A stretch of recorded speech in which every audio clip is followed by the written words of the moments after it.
So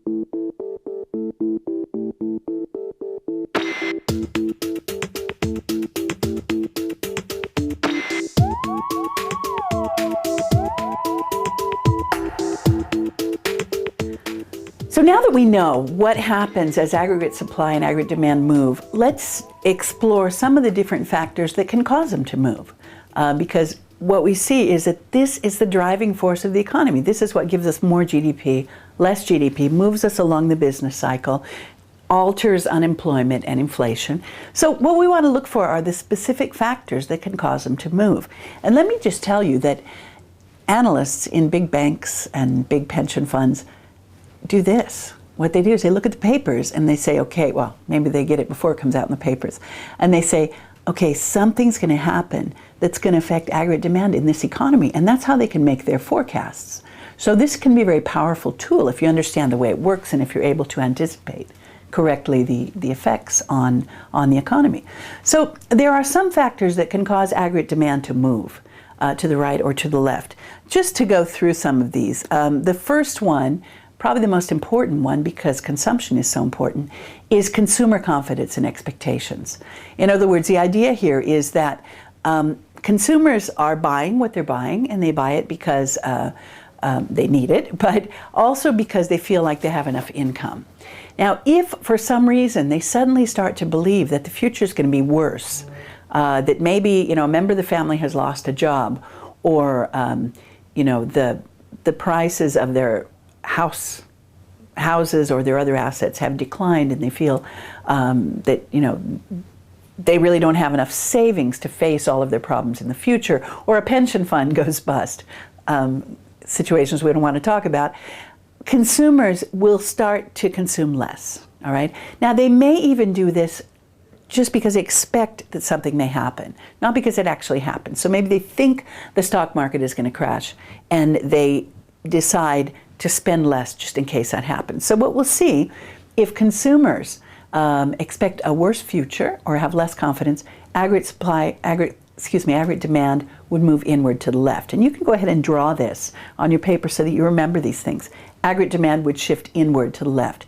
Since consumption is 60 to 70% of GDP in most of our countries, this is powerful, and this is what really got the financial crisis going. Another thing that could happen is that investors or businesses could have more or less confidence, okay? Now, in this first situation we talked about with consumption, we talked about having less confidence. I don't believe in the future. I think the economy is heading down. I think the stock market's heading down. I will consume less. Investors are even more susceptible to these changes than consumers are, because remember, consumers are buying, to be able to live, paying their electricity, buying their food, putting gas in their car. Investors are thinking about big projects. I'd like to build a new factory. I'd like to expand what I have. And so they will cancel these projects if things don't look good. And so investment will drop way down and will go negative, something that seldom happens with consumption. So if investors don't have confidence or expect a poor future, the aggregate demand curve will shift inward to the left. If, on the other hand, investors say, wow, the economy's recovering, things look really bright, the curve may shift outward to the right, and you may see a huge increase in investment. So this curve can move and therefore drive the economy. Another thing that causes the aggregate demand curve to move is changes in the interest rate. Now, this is one of the policies we're going to be talking about in later sessions. We call it monetary policy. The interest rate is partly controlled by the central bank in each country. So let's imagine that they reduce the interest rate, like the president of the European Central Bank did recently. Reducing the interest rate would cause businesses, investors, and to a lesser extent consumers, to spend more, all other things remaining equal. Okay? So aggregate demand would shift outward to the right if interest rates fall. And if interest rates rise, it becomes more expensive to borrow money, it becomes more expensive to use your credit card, or maybe your home loan is taking more out of your income, aggregate demand would shift inward to the left. Now, you can see here that this whole thing is pretty complicated, because imagine, let's take consumer confidence and expectations and investor confidence and expectations. Let's say they're not so bright in Europe, right? Everybody's expecting a worse future. Imagine that, okay? And the central bank cuts interest rates.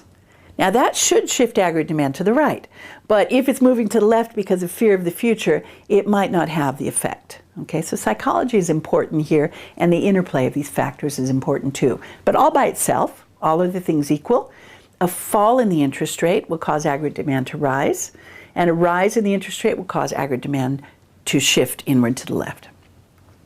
Another factor is new products and new technologies. Imagine that we invent something wonderful like an iPod or an iPad, right? Something that hasn't existed before.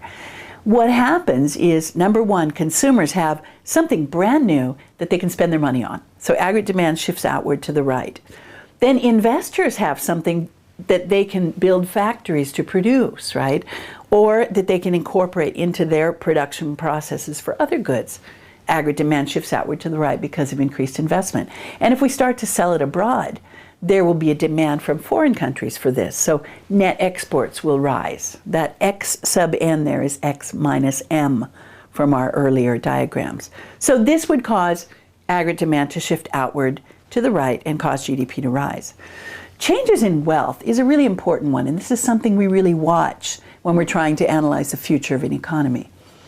When you think about how you decide whether to buy things or not in your consumption, what you probably will realize is that in the back of your mind, you are thinking about how much wealth you have to fall back on in case something goes wrong. So for example, maybe you've been saving money to retire on, or to send your children to college, or to buy a house, all right?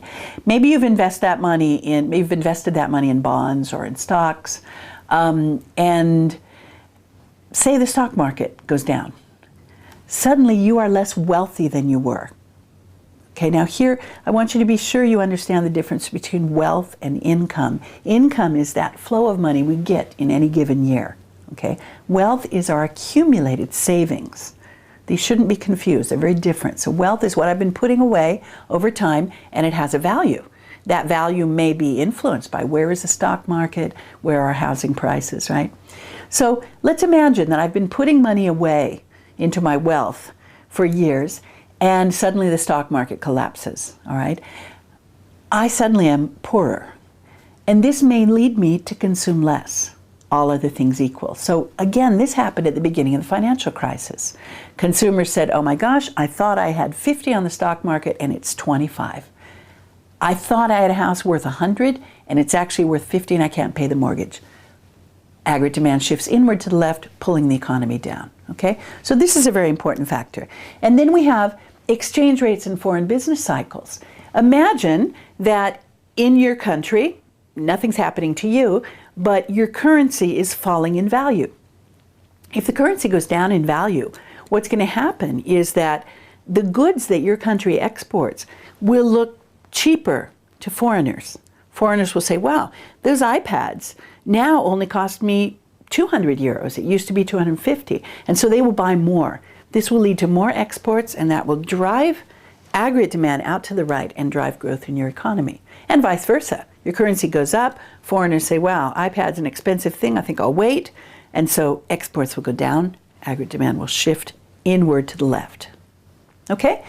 And then we also have the last one here, and this is very relevant to this course, is changes in taxes and government spending.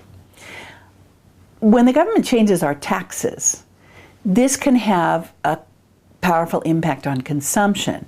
As we'll see later on in the course, it's not as predictable as some other things, but if our taxes go up, probably we'll consume less. That would cause aggregate demand to shift inward to the left. If our taxes go down, we're probably going to consume more, all right, which would cause aggregate demand to shift outward to the right, okay? So changes in taxes will move consumption. Also, they're going to affect investors, right? If I raise corporate tax, probably all other things remaining equal, we'll get less investment. If I reduce corporate tax, we may get more. And then government spending, which is a big element in the economy and directly is part of aggregate demand. When it changes, this will also cause the curve to shift quite predictably. So the government decides to build a high-speed rail link between Northern and Southern California.